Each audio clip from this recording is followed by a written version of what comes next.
I'm going to show you the only cure that you'll ever need for Candida. Also, I'm going to show you how to never have Candida ever again. And this is all based on some recent information that I stumbled on that I want to share with you because it's actually quite interesting. Hello everyone. Welcome to the channel, Improve Healthy, where you can get healthy. Are you not a subscriber yet? Please subscribe and like. And don't forget to share the video with your friends and family. I will continue to provide only the best health information. What is Candida? Candida is a type of yeast or a fungus. And to really understand how to get rid of it, you just have to understand exactly what it is and how it can overgrow in our body. There's a couple of facts that you need to know about Candida. Number 1, you normally should have some amount of Candida living on your body, okay?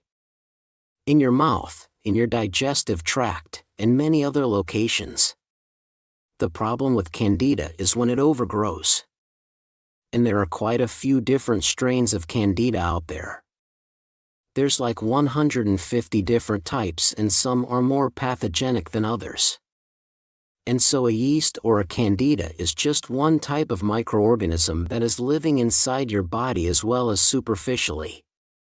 You also have bacteria, you also have mold, and you even have viruses that actually can help you as well.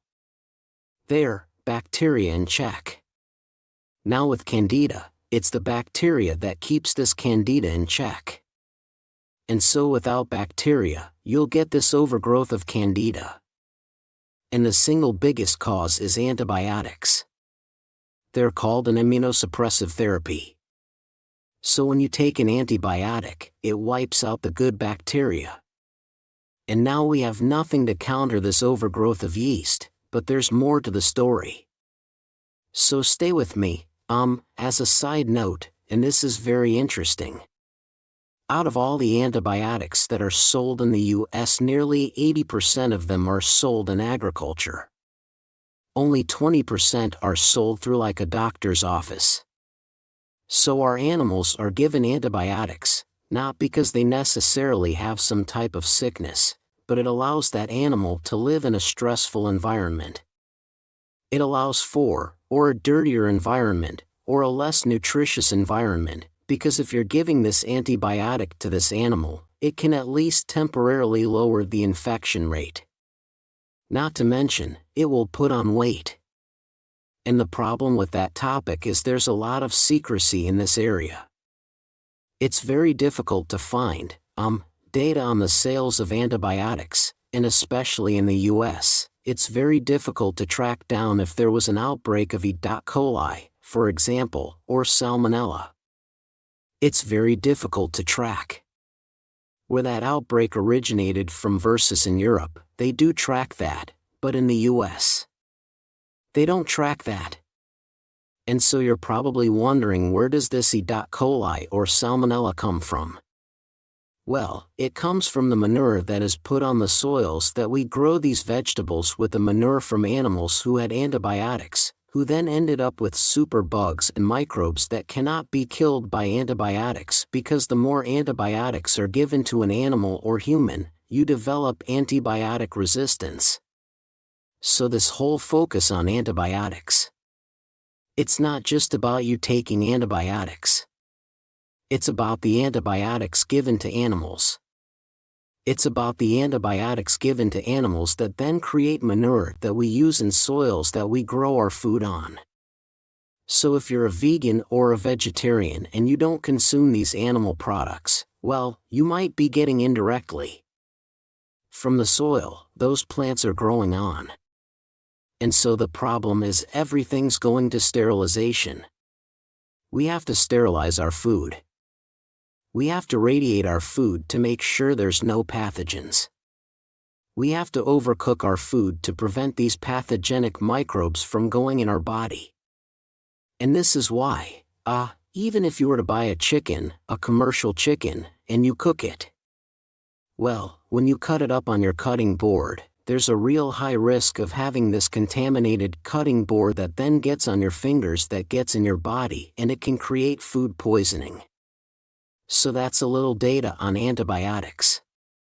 Now, what are the symptoms of Candida? Well, the biggest symptom is that you have this craving for carbohydrates because Candida love carbs. Number 2, you have itchiness in your private parts. It could be in the vaginal area, the anal area. Number 3, a white tongue. It's called oral thrush. Number 4, you're more tired. Why? Because the Candida is also using up a lot of your nutrients. So you're going to be nutrient deficient. Number 5, UTIs. Number 6, bloating and digestive issues. Number 7, sinus congestion. And number 8, skin issues, dermatitis. It can also be athlete's foot, psoriasis, things like that. And number 9, achy joints. Those are all the symptoms of having Candida. Now, the next thing is extremely interesting. Candida does not like living in an acid environment. It loves to live in an alkaline environment. And so killing off your microbes, kill off something called acidophilus. That's acid-creating microbes. So you kill those off, and guess what? Your pH changes, your pH starts to increase, and you become more alkaline in your large intestine. And this is a perfect environment for Candida. And the problem is when Candida eats the sugar, that's what they live on, the byproduct is ammonia. And ammonia is very alkaline. So then having Candida makes the environment more alkaline, for more Candida to thrive in. And also, I forgot one more symptom about Candida. You might have ammonia breath, because this is a gas that is being released from the byproduct of this yeast or Candida infection. And you'll usually have this ammonia breath. Alright. There's a couple of things that will make you alkaline to consuming sugar. Yeah, that's right. Too much sugar makes you more alkaline, not more acid. This is why, like a diabetic who has high sugar, well, first of all, that high sugar is going to feed the Candida. And secondly, it's going to create an alkaline environment. So we have the feeding of the Candida, and then we have the environment itself, the alkalinity.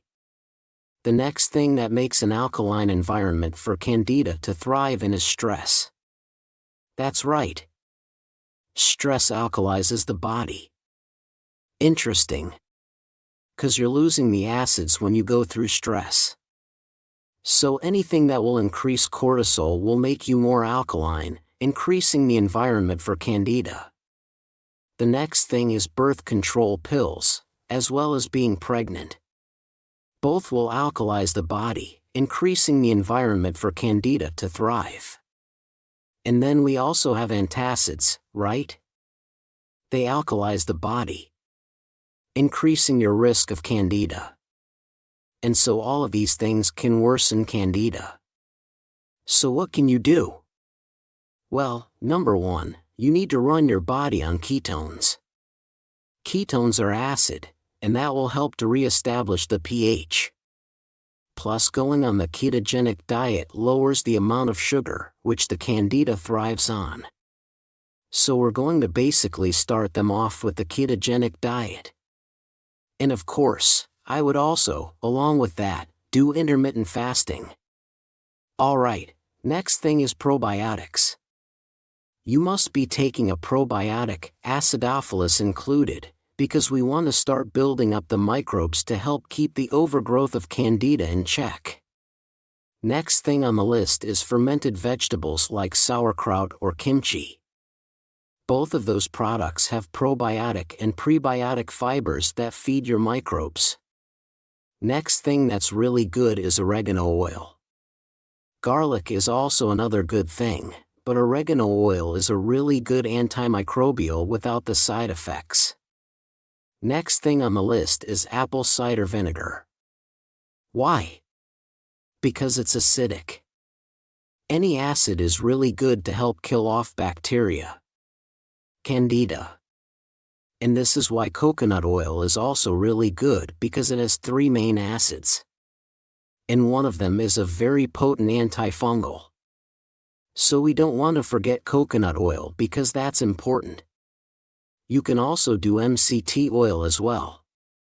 So that is the 6 things that you need to do for Candida to make sure it never ever comes back.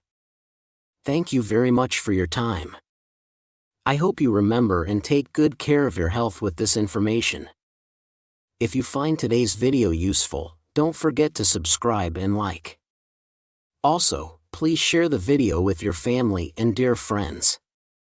I will always pray for your health and happiness. I will continue to welcome you with useful health information and more information. This is the channel, Improve Healthy, where many health benefits are brought to you. Thank you.